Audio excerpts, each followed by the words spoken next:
Hello दोस्तों, कैसे हो आप लोग। दोस्तों मैं आर शिवम स्वागत करता हूं आपका अपने YouTube channel Shivam study knowledge.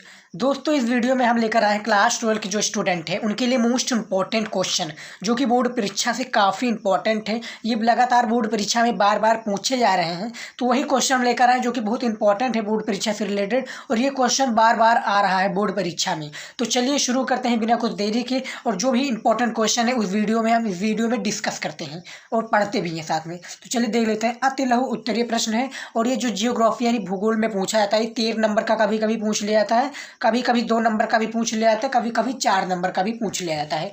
तो ये अति लघु क्वेश्चन है। इसमें आपको जैसे आप देख सकते हैं कि आपको ये 2 नंबर के लायक है, यानी ये आपका ज़्यादा बड़ा नहीं, आपको ये 35 वर्ड में नहीं देना है, 25 वर्ड में यानी 25 शब्दों में आपको नहीं देना रहता है। यानी अति लघु उत्तरीय रहता है, आपको 25 शब्दों में देना रहता है। कई कई बार जैसे ये है ज़्यादा या बड़ा है नहीं, तो ये आपका 2 नंबर का हो जाएगा, याद रखिएगा। तो चलिए देख लेते हैं जो इम्पोर्टेंट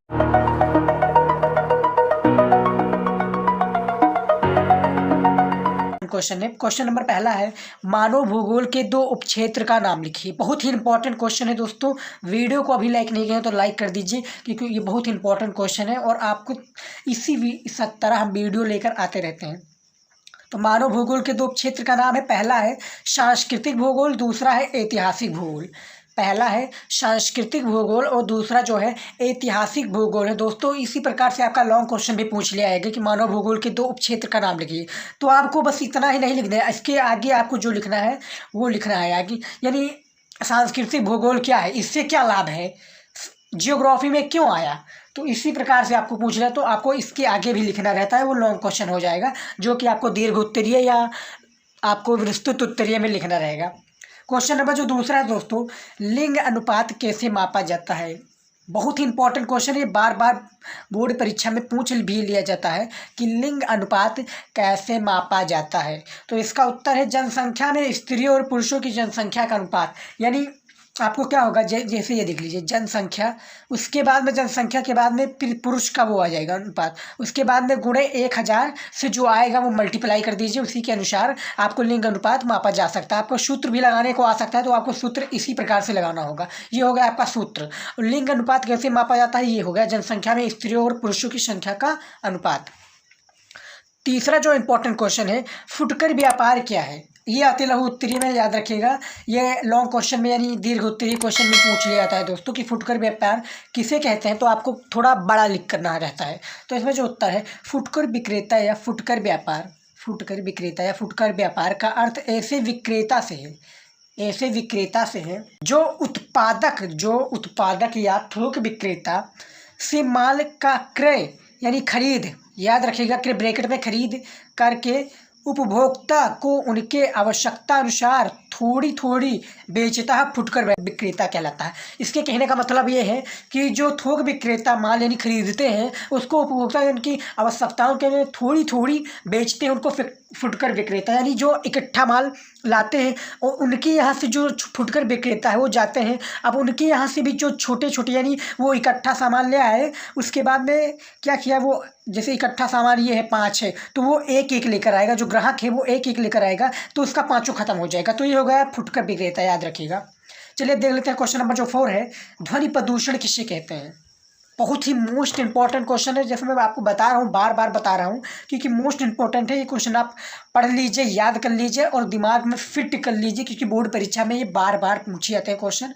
तो प्लीज़ आप दोस्तों, रिक्वेस्ट है कि दोस्तों आप क्वेश्चन को नोट कर लीजिए कॉपी पेन में, और या स्क्रीनशॉट भी आप ले सकते हैं, बहुत ध्यान से पढ़िएगा। ध्वनि प्रदूषण किसे कहते हैं, काफ़ी स्टूडेंट ने भी पढ़ा होगा ध्वनि प्रदूषण किसे कहते हैं।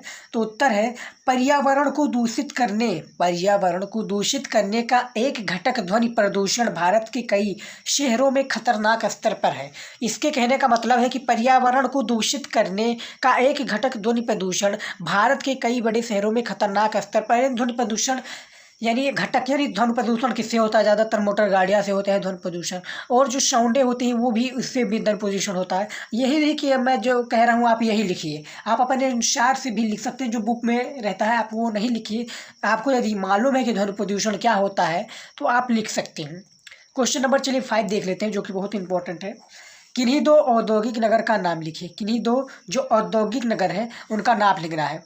तो नंबर जो पहला पर है, कानपुर, दूसरा है मोदी नगर, ये नहीं प्राइम मिनिस्टर वाला मोदी नहीं, प्रधानमंत्री वाला, मोदी नगर भी एक औद्योगिक नगर है, याद रखिएगा। कानपुर भी एक औद्योगिक नगर है और मोदी नगर भी एक औद्योगिक नगर है। बोर्ड एग्जाम में आइएगा तो आप लिख दीजिएगा। लघु उत्तरीय क्वेश्चन देख लेते हैं दोस्तों, जो कि आपका 6 नंबर का होता है, सॉरी 4 नंबर का होता है जियोग्राफी में। कितने नंबर? 4 नंबर में होता है ये लघु उत्तरीय प्रश्न।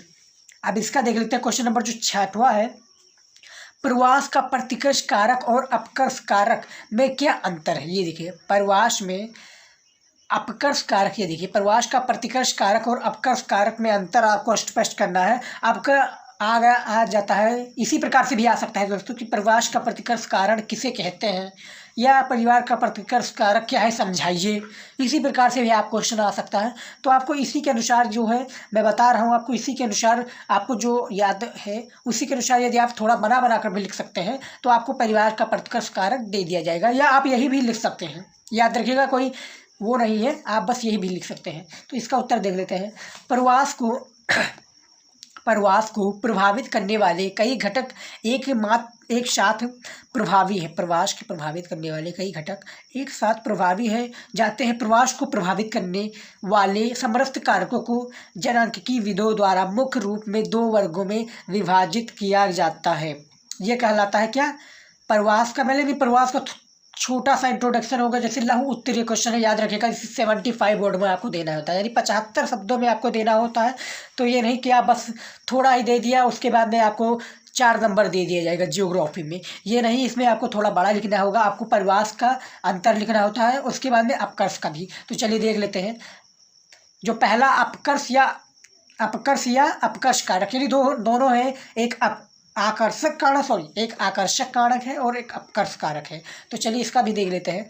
प्रवास के अपकर्ष कारक नंबर पहला पर है रोजगार एवं व्यवसाय के श्रेष्ठ अवसरों की प्राप्ति। आप दोस्तों यदि आपको लघु उत्तरीय क्वेश्चन लिखना है तो आप लाइन बाय भी लाइन लिख सकते हैं, जैसा कि मैंने लिखा है। ये देखिए, रोजगार एवं व्यवसाय के श्रेष्ठ अवसरों की प्राप्ति। दूसरा है अधिक आय अर्जित करने के अवसरों की प्राप्ति। तीसरा है उन्नत नगरीय जीवन।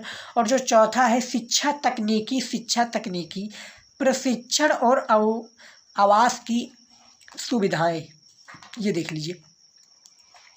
अब देख लेते हैं जो दूसरा बहुत इंपॉर्टेंट है, प्रत्याकर्षक या प्रतिकर्ष कारक। जैसे मैंने बताया, प्रवास या प्रतिकर्ष कारक, अपकर्ष कारण या इस पे, तो आपको दोनों तरह के से, जैसे इसमें आ गया आकर्षण कारण, इसके भी आ गया प्रत्याकर्षण कारक। तो देख लेते हैं इसका भी।